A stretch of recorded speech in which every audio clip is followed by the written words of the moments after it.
Path of Exile 2 has shaped itself into another great entry in the ARPG genre. This game reached a peak concurrent player count of 578,000 on Steam, and still holds a high player count to this day. But why are so many people playing this game and still staying, especially a game that's in early access? Hi everyone, my name is Austin of TGN, and today we will be reviewing Path of Exile 2 Early Access. Before we begin, I just want to personally thank all of you. All of y'all are making this dream of mine come true. I pray this channel continues to grow, so I can one day give others opportunities and spread our love for gaming. Also, this is your only spoiler warning. Let's get into it. I do love that you start off as a prisoner. It makes me reminisce of the starting of Skyrim back in the day. Sadly, your character isn't fully customizable cosmetically, but that's fine for now. As of now, Path of Exile 2 has 6 playable characters. The Ranger is my personal favorite. It deals damage from far away while slowing and hindering enemies as they approach. The Witch raises armies of undead minions to swarm your enemies and keep you out of danger. The Sorceress wields fire, ice, and lightning damage to do status ailments adapting to the situation. The Merc has various amounts of different ammunition to counter your targets. The Monk has a deadly combo system that rewards execution and priority targeting. And the Warrior rewards a beef cape or Unga Bunga style of play with huge emphasis on stuns. All of these classes are completely viable, and it depends on the user whether their strength will be realized. The range units do seem to be easier to play, but if you got the metal for it, I recommend testing yourself with a melee character. Your character grows even more powerful through Ascendancy Trials, where after completion you can choose between 2 subclasses. You have to be extremely careful during these trials, as one death makes you start the entire thing over. The rewards are so worth it, and completing the first trial in Act 2 can help you finish Act 2 and make Act 3 so much easier.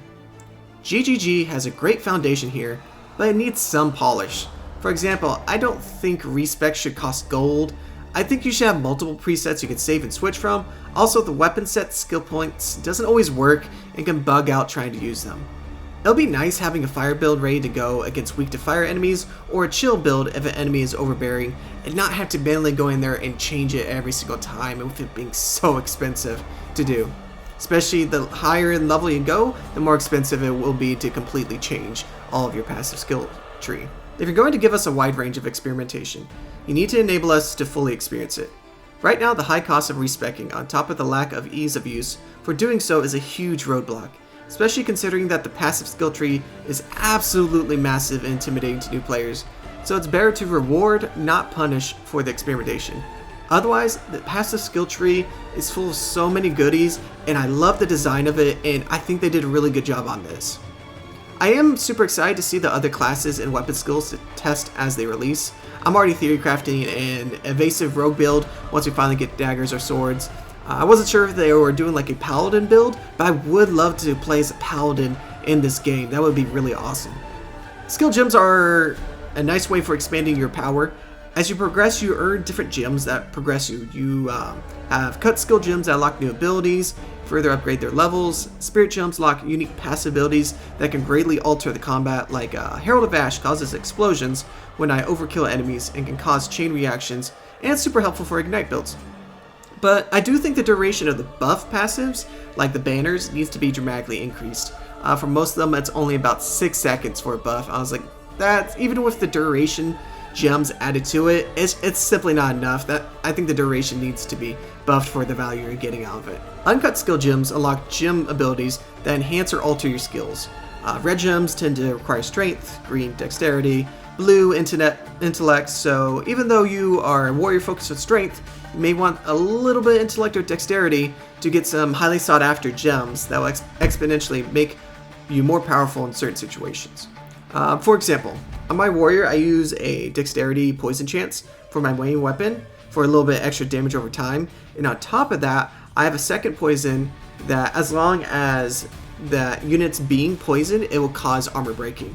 I do this so I can break the armor without having to use the armor breaker ability for the warrior, because that ability is extremely underwhelming and it's just disappointing. So it streamlines the armor breaking process for doing that. These skill gems are great for theory crafting, and you don't have to choose the recommended ones. If you go to the box at the bottom, you'll see a wider array of abilities to choose from. So go crazy, mix and match, find out what build works for what. The system is really awesome and it feels freeing, giving me so much choice. The combat of Path of Exile 2 can be extremely brutal and unforgiving. One wrong mistake can quickly have you meeting your demise. Souls-like is referenced a lot because of the sheer difficulty in that enemies respawn after you die. This can be incredibly frustrating if you haven't reached the next checkpoint yet, but it's meant to be overcome. Situational awareness should always be high, as you sometimes don't know what the enemy will do. I would think I know the boss's moves, and then out of nowhere they'll pull a mechanic that will one-shot me. And now we gotta start from scratch. All of them are extremely cinematic as well. One crazy boss fight I've encountered is the Viper in Act 3. You have to dodge a lot of stuff she throws at you, and dodge a bunch of barrages that can one-shot you if you're not careful. Also, as the fight goes on, the guards around you close in, making it harder to dodge and less room to avoid all the crap she's throwing at you. This fight was really cinematic and also incredibly frustrating, but it was a great experience learning how to conquer it, and it was so euphoric once I finally did it.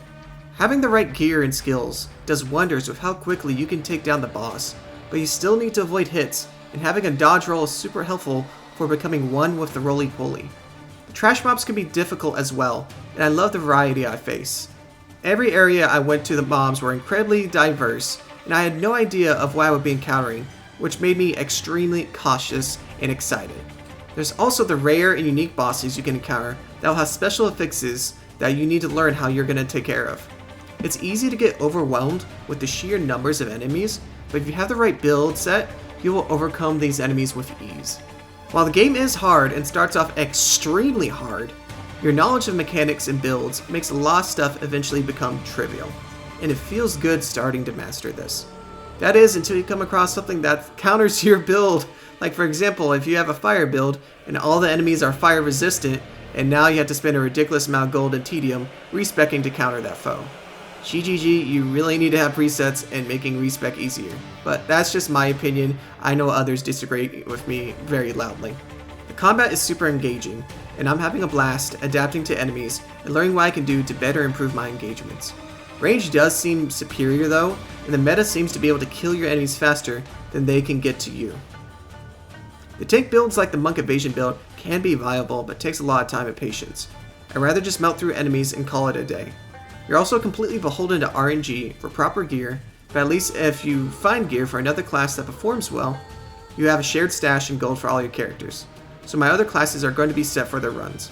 Speaking of stash as well, seems kinda odd to have a guild stash to be blocked off for future microtransactions. But I understand this game will be free to play on release, so I guess this is how they'll be making their income.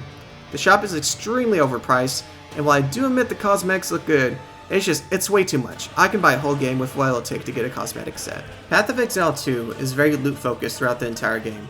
For the most part, you feel completely subjected to RNG. This is combated with the vendors, where sometimes you can find some nice pieces with good stats you can upgrade, or take the chance with a random weapon that might actually be good.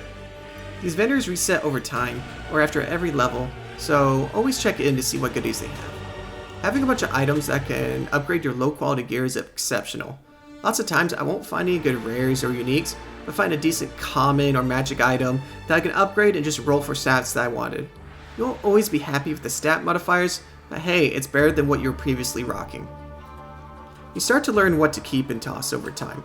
Common items you don't pick up as they're worthless unless they have a socket or quality upgrade which you can salvage for pieces that upgrade your armor, weapons, and add sockets to gear that you properly need it for. Magics and rares are my vendor items, so I have enough gold to get what I want. Uniques are so rare that I just hold on to them for my other classes for now, if it doesn't apply to my current playthrough. It is super convenient that you can always teleport back to your hub to clear your inventory and teleport right back. But I do feel the inventory could be bigger, because I have to teleport constantly, and it can break the flow of the adventuring portion. At launch this wasn't an issue, but after a couple updates, I was getting frequent item drops. There's a couple quality of life updates that would be extremely helpful on release. For example, a stash and inventory sort.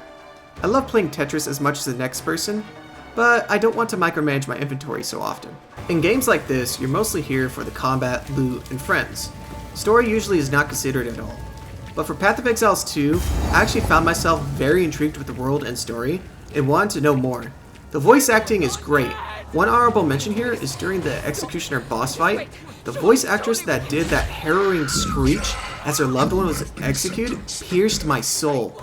And it hit me every time I had to redo this fight because I kept getting one-shotted by his line ability. There's a few notable twists and turns, and you come to realize not everyone is a good guy in this world. There's a murky gray throughout the storyline, and it was super enjoyable. The maps are extremely detailed in your adventure as well, and it was designed with such love and care. From the Eastern European themed dark haunted forests of Act 1, to the Egyptian themed endless dunes and caverns of Act 2, to the Aztec themed jungles of Act 3. I didn't get tired of exploring each map, as there was so much to see and explore. And very often, you were rewarded with chests or hidden boss fights for exploring, which in turn gave you even more loot. Music sets the tone and theme for the game, and has to accurately invoke proper emotions as you play. The music was outstanding for Act 1 and Act 2. One specific shout out is the battle against the Count, and this fight was it was so kick-ass with this song, especially with the musical notes matching the times the Count jumps at you during the cold phase. It was so beautiful, and I was so into the fight getting clapped or not. Act 2's music was really good as well. It really instilled that feeling of an adventure in the desert. I was getting 1999 The Mummy vibes from it, and I was loving it. Act 3 I felt was the weaker portion of this. It was okay. The music for Act 3 just didn't instill a lot of emotions. It's just, alright, we're getting through this. It wasn't horrible, but it wasn't really noteworthy except for maybe a couple boss fights. And that's about it. Once you complete the 3 acts, you'll play them again in cruel difficulty and eventually encounter the endgame. We plan on doing a separate video for that due to the sheer density of this game. It took a lot of time to try out all the classes and finish our first full playthrough, and we will get you an accurate review for those other parts of the game and all future content to come as this game develops. So far, Path of Exiles 2 is shaping up to be another great contender in the world of video games and a huge competitor against Diablo 4. With its challenging and engaging combat, detailed class builds and gearing setups, captivating storyline and questing, this game is an outstanding entry into the ARPG genre. We just hope GGG can add some minor quality of life improvements to ease some of the mundane. Path of Exiles 2 has earned a highly recommended from TGN. Did you agree with our review? What did you think of Path of Exiles 2? Let us know in the comments. Like and subscribe, and as always, come be our neighbor.